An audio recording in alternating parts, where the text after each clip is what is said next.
Good day mga kabomboms bookplate. Today tuturo ko sa inyo kung paano ba natin magagamit yung ating GCash account na pangbayad sa Lazada.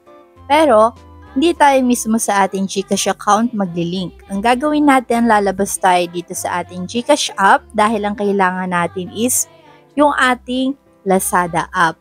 So, dito sa Lazada app, after natin makapag-login ng ating account, pupunta lang tayo dito sa account. So, from home, tap natin tong account. And here, hintayin lang natin, scroll natin pataas para makita natin dito yung payment options.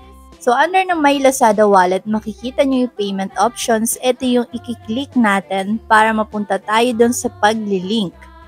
So, here, dito sa digital wallet, makikita nyo yung aking Maya account dahil nilink ko na din yan para magamit ko as payment method. Anyway, pwede rin tayo mag-add dito ng credit or debit card. Pero today, ang gagamitin natin is yung ating GCash. Now, tap natin yung arrow na nakatapat sa may GCash. And hihintayin lang natin itong security settings kung saan dito tayo mismo magla-login sa loob ng ating Lazada app para malink yung ating GCash account. So, dito input lang natin yung ating number na nakaregister dun sa ating GCash account. Then, after natin mailagay, itatap na natin yung next. Then, after natin ma-input yung ating number, magpapadala sila ng 6-digit OTP sa ating registered mobile number na siya naman ilalagay natin dito. And kapag wala kayo na-receive, itap nyo lang dito yung resend para makapagpadala ulit sila. Now, tap na natin yung next. And here, input nyo lang yung inyong 4-digit PIN sa inyong GCash account.